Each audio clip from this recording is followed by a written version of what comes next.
Kalau broken white itu artinya baru. baru. Mm-mm. Nah, makin lama dia warnanya akan makin jadi tua, jadi kuning, kecoklatan. Lama-lama bisa jadi warnanya hitam. Makanya kalau iya, itu pasien yang saya ceritain itu, yang anak SD itu kebanyakan kotorannya itu depannya itu udah mulai kayak kuning masuk ke dalam rada coklat, di dalam tuh udah hitam.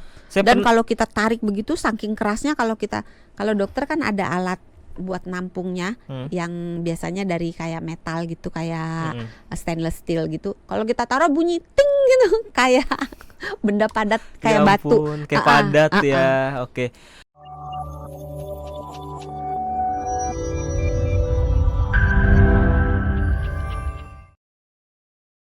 Bagaimana lantas cara menjaga kebersihan telinga? Tadi kan dokter sudah menyatakan bahwa tidak boleh menggunakan, sebaiknya ya, tidak boleh menggunakan cotton bud karena akan berisiko di liang telinga. Kalau di dalam telinga boleh. Di liang atau di dalam telinga karena akan berisiko pada kerusakan di kuping kita. Nah, lantas gimana dong caranya untuk bisa menjaga kebersihan di telinga kita, Dok?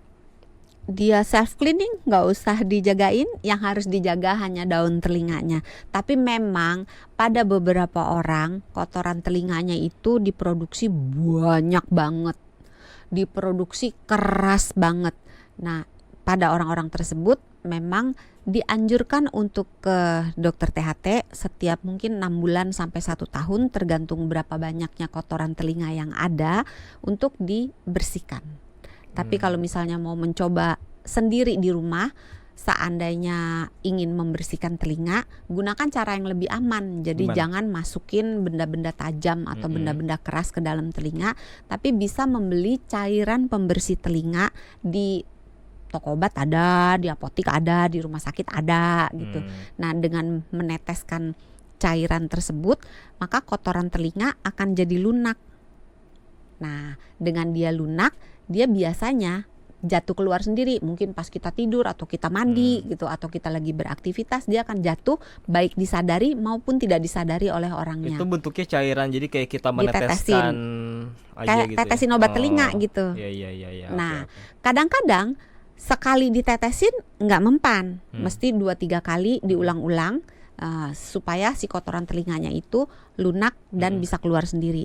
Nah, pada beberapa keadaan dia juga nggak bisa keluar walaupun udah lunak. Nah, mungkin kita bisa melakukan irigasi telinga dengan catatan ya.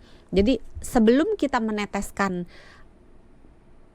cairan baik apapun ya, kecuali diberikan oleh dokter, baik pelunak telinga, kotoran maupun sekedar minyak mineral biasa, itu harus dipastikan telinganya tidak sedang infeksi, tidak nyeri, gendang telinganya utuh, tidak ada tuba telinga. Tuba telinga itu kalau misalnya lagi infeksi telinga, di dalam gendang telinganya itu sering dibolongin, terus dipasang semacam tabung yang terbuka di kedua ujung supaya berbagai cairan baik nanah maupun cairan yang ada di telinga tengah bisa keluar ke telinga luar.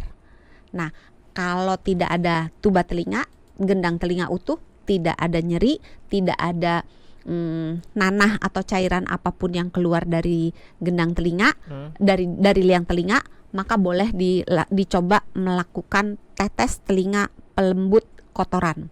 Nah, kalau misalnya udah diulang beberapa kali kotorannya masih ada, boleh dicoba dengan irigasi telinga. Caranya sebenarnya ada alatnya kayak bola begitu. Bola? Iya, kayak bola gitu. Bola kecil. Bola kecil yang bisa untuk nyedot cairan, terus nanti cairannya ditetesin ke telinga, semacam dicuci dalam tanda kutip. Jadi ditetesin ke telinga, terus dibalik telinganya sehingga cairan yang dimasukkan tersebut, biasanya kita masukin cairan salin, kalau orang awam bilangnya cairan infus gitu. Atau kalau mau air hangat biasa boleh, yang penting bersih. Tapi jangan terlalu dingin, jangan terlalu hangat. Kalau bisa suhunya kurang lebih seperti suhu tubuh kita, 37-an gitu, 37 derajat Celcius kurang lebih ya. Terus dimasukin, nanti ketika dikeluarin cairannya, maka si kotoran telinga yang udah lembek itu akan ikut ke bawah keluar gitu. Tapi itu boleh dilakukan oleh semua orang nggak, atau yang tadi kata dokter Santi yang untuk sebagian orang yang kotoran yang menumpuk, yang produksinya berlebihan? Sepanjang itu tadi tidak ada keluhan nyeri, Oke. tidak ada tanda-tanda infeksi, Mm-mm. tidak ada demam, tidak ada cairan yang keluar dari gendang telinga, gendang telinganya utuh, tidak pernah bolong, dan tidak ada tuba telinga. Jadi benar-benar terlindung dari semuanya itu, maka boleh dilakukan. Kita bisa ngecek sendiri nggak sih gendang telinga kita masih baik atau enggak? Nggak bisa. Jadi Karena harus mata kita di depan. Jadi benar-benar harus ke dokter THT untuk ngecek ya. Iya. Dokter umum bisa. Maksud saya itu apakah nggak ada tanda-tanda gitu yang kita rasakan kalau gendang telinganya rusak nih gitu. Sebenarnya tanda-tandanya hanya pendengarannya agak turun aja di telinga tersebut. Tapi masalahnya pendengaran turun di telinga kan tidak selalu karena gendang telinganya. Rusak, bisa karena bahkan kotoran telinga yang menyumbat pun bisa menyebabkan pendengaran turun. Saya pernah dalam praktek itu, beberapa kali malah. Jadi anak-anak kecil kalau datang, misalnya anak-anak usia sekolah nih, biasanya usia-usia SD gitu, kalau datang berobat, ini batu pilek. Nah standar kan kita periksa kan, kalau dia batu pilek kan THT-nya diperiksa. Jadi suruh mangap gitu kan, cek hidungnya, cek telinganya. Nah ketika dicek telinganya kelihatan tuh, ada kotoran telinganya gitu kan. Nah ketika kotoran telinganya itu dicabut, anaknya itu langsung suaranya langsung, mukanya tuh langsung berbeda gitu, kok suaranya kedengeran jelas gitu. Dan biasanya kalau berapa bulan kemudian orang tuanya bawa lagi, pas ketemu saya lagi, dia akan laporan, "Dok, ini anak nih hampir nggak naik kelas." Nah, jadi ternyata dia nggak naik kelas karena agak-agak budek, karena telinga kiri dan telinga kanannya ketutup kotoran. Jadi dia nggak bisa dengar dengan jelas apa kata-kata gurunya. Nah, itu tidak bisa melakukan, artinya tidak bisa melakukan self cleaning tuh telinganya. Beberapa orang memang tidak bisa, tidak bisa. Atau bukan tidak bisa, tapi kotorannya itu terlalu banyak, terlalu keras, atau rambut yang di liang telinganya itu terlalu lebat kayak hutan belantara, sehingga kotoran tuh mau keluar kesumbat lagi sama si rambut yang terlalu lebat ini. Atau bentuk liang telinganya itu agak sempit atau agak berliku gitu, kayak gang ada belokannya, sehingga kotorannya itu sulit keluar. Memang beberapa orang membutuhkan bantuan. Oke.